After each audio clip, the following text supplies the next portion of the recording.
यह वीडियो आप सबके लिए एक आई ओपनिंग वीडियो होने वाली है। इस वीडियो में आपको 8 से 9 ऐसे पॉइंट बताएंगे जिनके बारे में अक्सर कोई ज़्यादा बात करता नहीं है, इसलिए एस्पिरेंट को पता नहीं होता। पहला, क्या टॉपर्स खरीदे और बेचे जाते हैं। दूसरा, हमें टॉपर्स को भगवान ना मानकर उनसे क्या क्या सीखना चाहिए। तीसरा, कोचिंग की क्या रियलिटी है। एक एक टॉपर्स को कई सारी कोचिंग क्लेम करती है कि मेरी कोचिंग से टॉपर्स की क्या रियलिटी है। पांचवा, कितना हमें कोचिंग पर भरोसा करना चाहिए। और भी काफ़ी सारे पॉइंट्स हैं जिनके बारे में इस वीडियो में बात करेंगे, तो वीडियो को शुरू से लेके एंड तक पेशेंस के साथ में देखना। स्टार्ट करते हैं इस वीडियो को। जैन future officers, my name is Vijendra Singh, welcome to KJ mission. तो सबसे पहले पॉइंट का बात करते हैं कि कोचिंग क्यों क्लेम करते हैं कि ये हमारी कोचिंग से है। आप बैनर देखते होगे कि एक ही टॉपर है और 10-10 कोचिंग क्लेम कर रही है कि मेरी कोचिंग से है। मान के चलो इस बार के भी जो टॉपर हैं, है ना, श्वेता किशोर, उनको कई सारी कोचिंग है जो पॉपुलर कोचिंग है, उनके यहाँ पे आप देखोगे कि मेरी कोचिंग से या मेरे यहाँ से सिलेक्शन हुआ है। इसके पीछे की रियलिटी क्या है? देखो, आप जानते हो 3 स्टेज होते हैं। पहला प्रीलिम्स, मेंस, इंटरव्यू। इसमें आपके करीब करीब 11 एग्जाम आपको देने होते हैं, 11 से 12 एग्जाम। इंटरव्यू को लगाओगे तो 12 एग्जाम रहते हैं। इनमें कहीं ना कहीं किसी ना किसी चीज़ की हेल्प लेनी होती है। आप प्रीलिम्स को क्रैक कर लोगे, प्रीलिम्स में भी आपके 2 चीज़ ऐसी होती हैं, एक टेस्ट सीरीज और एक मेंटरशिप, ये इंपॉर्टेंट होती है। मेंस में आपकी कम से कम 2-3 चीज़ ऐसी होती हैं जैसे आंसर राइटिंग हुआ, ऐसे राइटिंग हुआ, एथिक्स का पेपर हुआ। जब आप इन दोनों स्टेज को ही पार कर लेते हो उसका तो इंटरव्यू आता है। तो इंटरव्यू में क्या होता है, स्टूडेंट एक्सपीरियंस लेने के लिए, जो एस्पिरेंट होता है, प्रीलिम्स क्रैक कर लिया, मेंस क्रैक कर लिया, एस्पिरेंट जो है एक्सपीरियंस लेने के लिए कि मेरा किस तरीके से यूपीएससी का पैनल बैठा होता है, किस तरीके से यूपीएससी का इंटरव्यू होता है, पूरा एक उस चीज़ को फील करने के लिए, जिसको मॉक टेस्ट बोलते हैं, मॉक इंटरव्यू बोलते हैं, उसके लिए प्रैक्टिस के लिए जाता है। ठीक है, इसी चीज़ का फ़ायदा उठाती हैं कोचिंग्स। जब इंटरव्यू मॉक इंटरव्यू की तैयारी की जाती है तो उसमें एक आपका फॉर्म होता है, उसमें नीचे लिखी रहती है, अगर आपका सिलेक्शन होता है तो ये बोला जाएगा कि आपका सिलेक्शन हमारी कोचिंग की बदौलत हुआ है। तो उसमें टर्म एंड कंडीशन में लिखा रहता है। तो इसी वजह से टॉपर्स भी ज़्यादा नहीं बोलते हैं मैं इस कोचिंग से नहीं हूँ, उस कोचिंग से नहीं हूँ। एक दो टॉपर ही आपने देखा होगा जो खुले मुँह से ये बोलता है कि मैं इस कोचिंग से नहीं पढ़ा हूँ, लेकिन ये मेरा दावा कर रही है। इसके पीछे की वजह सिर्फ और सिर्फ यही होती है कि कोचिंग्स किसी ना किसी वजह से, किसी न किसी चीज़ में, टेस्ट सीरीज हो, आंसर राइटिंग, मेंटरशिप हो या मॉक इंटरव्यू हो, इन जगह से फंसा लेती है टॉपर को। टॉपर क्या है? पहले तो एस्पिरेंट ही होता है ना, उस एस्पिरेंट से पहले वो स्टूडेंट होता है, तो उसकी एक मजबूरी होती है कि उससे उसकी हेल्प लेनी होती है। क्या पता होता है कि वो टॉपर बनने वाला है। जैसे मान के चलो आज आप ही हो, ठीक है, आप हो या हम एक स्टूडेंट हैं, एक एस्पिरेंट हैं, हम हर तरीके से कोशिश करेंगे कि इस कोचिंग से हमें ये बेनिफिट मिल जाए, इस कोचिंग की ये चीज़ अच्छी, हमें ये बेनिफिट मिल जाए। अगर हम पास भी कर जाएंगे प्रीलिम्स और मेंस को, फिर इंटरव्यू के लिए देखेंगे कि एक अच्छा पैनल हो जिससे मेरा मॉक इंटरव्यू अच्छा हो जाए। तो उसी चीज़ का फायदा उठा देते हैं कोचिंग्स, पूरा टर्म कंडीशन को। इसी वजह से वो काफ़ी सारी कोचिंग्स होती हैं, क्लेम कर देती हैं कि ये मेरी कोचिंग से पढ़ा हुआ है, ये मेरी कोचिंग से पढ़ा हुआ है। पिछले बार भी कई सारे टॉपर्स के पीछे बवाल हुआ था, एक हमने वीडियो बनाई थी। इस बार भी काफ़ी सारे टॉपर्स को आप देखोगे, इन्हीं फैक्टर्स के बेसिस पर वो क्लेम कर देती हैं। सबसे बड़ा जो फैक्टर होता है वो होता है मॉक इंटरव्यू। दूसरी चीज़, क्या टॉपर्स खरीदे और बेचे जाते हैं? यस, टॉपर खरीदे और बेचे जाते हैं। जब वो टॉपर बन जाता है तो कोचिंग जाती है इसकी बदौलत मैं और सारे एस्पिरेंट को कैप्चर करूं, और सिर्फ ये बुलवा कर कि आप सिर्फ इतना बोल देना कि इस कोचिंग की ये चीज़ अच्छी है, इस कोचिंग की ये चीज़ अच्छी है, या तो ऐसे बोल देना, या ये बोल देना कि मैं इस कोचिंग से पढ़ा हुआ हूँ, मुझे ये बेनिफिट मिला है, या आप भी ज्वाइन कर सकते हो। तो इस तरीके से क्या है कि काफ़ी सारी ऑडियंस को कैप्चर कर लेते हैं वो कोचिंग। तो काफ़ी सारे टॉपर्स, सबकी बात नहीं कर रहे हैं, काफ़ी सारे टॉपर्स खरीदे और बेचे जाते हैं, जिनमें कोई दो राय नहीं है। यूपीएससी में भी हो या IIT, नीट वगैरह, जेईई, SSC, हर एक एग्जाम में ये चीज़ होती है। और अभी आपको पता ही होगा SSC वाला जो मामला है, उसके बारे में अगर आप अपडेटेड रहते हैं तो सब टॉपर्स पर भरोसा भी नहीं करना है। किस टॉपर से क्या चीज़ सीखनी है, टॉपर को भगवान नहीं मानना है, किस टॉपर से क्या चीज़ सीखनी है, उसके बारे में आगे वीडियो में बताएंगे। नेक्स्ट पॉइंट को क्लियर करते हैं कि हमें किसी कोचिंग पर कितना भरोसा करना चाहिए। तो देखो, बात आती है भरोसे की, तो कोचिंग के बारे में, कोचिंग हम आपको होता है ना 30 से 40% ही आपके मेहनत को आसान करते हैं, 30 से 40% ही उसका रोल होता है।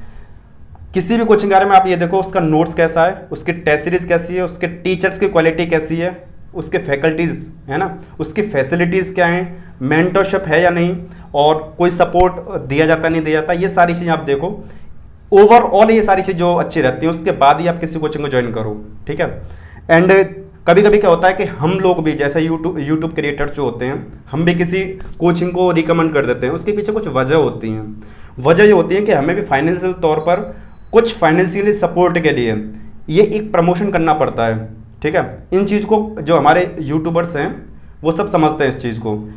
एक एस्पिरेंट को ये चीज़ समझ के चलनी चाहिए कि कोई भी अगर 1-1.5 मिनट का पार्ट दिखाया जा रहा है तो उस चीज़ को प्रमोशन रहता है एंड उस पर भी ट्रस्ट कर सकते हो, लेकिन आंख बंद करके ट्रस्ट नहीं कर सकते, क्योंकि जैसे हम बोल रहे हैं किसी भी चीज़ को, हमारी फेस वैल्यू है, हमारी ब्रांड वैल्यू है, लेकिन वो जो कोचिंग आ रही है प्रमोशन के लिए, हो सकता है उसमें कुछ खामियां हों, तो एक एस्पिरेंट को खुद भी उसकी जांच पड़ताल करनी चाहिए।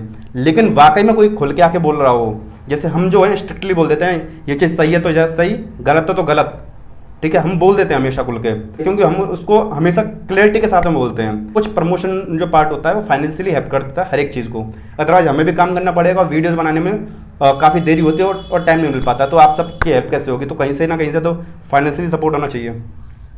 टॉपर्स पर हमें कितना भरोसा करना चाहिए? देखो, किसी भी टॉपर को आप भगवान मत मानो, ठीक है, पहली बात तो ये है।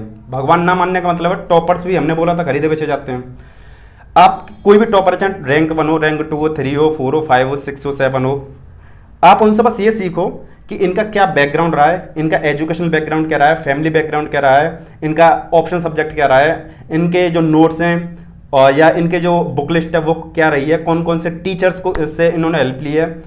इसमें भी पॉइंट करने वाली बात यह है कि अगर वो उस चीज़ को बोल रहे हैं तो हो सकता है वो पेड भी हो सकता है, तो उस चीज़ को थोड़ा सा अपना दिमाग भी लगाना, कॉन्फिडेंस से और बोलने के तरीके से समझ में आ जाता है। जो सीरियस एस्पिरेंट होते हैं वो समझ जाते हैं, लेकिन जो बिगनर होते हैं वो इन्फ्लुएंस में आके उस कोचिंग को ज्वाइन कर लेते हैं। तो किसी भी कोचिंग को ज्वाइन करने से पहले आपके आंख, कान और दिमाग खुला रहना चाहिए, तभी आप अच्छी कोचिंग का सिलेक्शन कर सकते हो।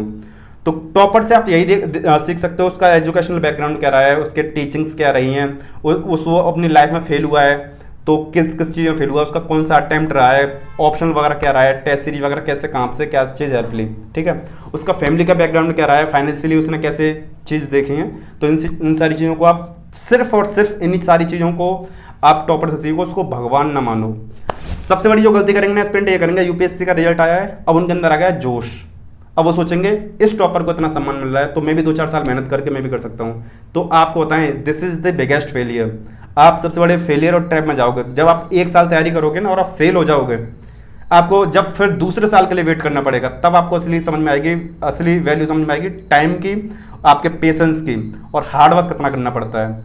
अभी तो आप इन्फ्लुएंस में आके या टॉपर्स के उसमें आके कि इनको इतना सम्मान मिल रहा है मुझे मिल जाएगा, ऐसा नहीं हो सकता, क्योंकि इसके लिए आपको बहुत ज़्यादा हार्डवर्क, पेशेंस, काफ़ी सारी चीज़ों का त्याग, डेडिकेशन, डिसिप्लिन, इन सारी चीज़ों का एक निचोड़ रख के अपने जीवन का एक महत्वपूर्ण हिस्सा इसमें देना होता है। तो आपको काफ़ी ज़्यादा हार्डवर्क करना पड़ेगा, इसमें काफ़ी ज़्यादा मेहनत करनी पड़ेगी। इसमें इन सारे जो टॉपर्स के आप छोटी छोटी क्लिप देख रहे हो ना, ये छोटी छोटी क्लिप बनाने के लिए उन्होंने सालों मेहनत करी है और उनके फाइनेंशियली बैकग्राउंड या फैमिली बैकग्राउंड भी काफ़ी अच्छे होते हैं। रेयर केस होते हैं कि कोई वीक फैमिली से या कोई गरीब फैमिली से सिलेक्शन होता है, तो आप उन्हीं को लेके इंस्पिरेशन लेके आप आ जाते हो, तो काफ़ी ज़्यादा बिगेस्ट फेलियर होता है। हमने बहुत सारे एक्सपीरियंस को देखा बाद में पछताते हुए।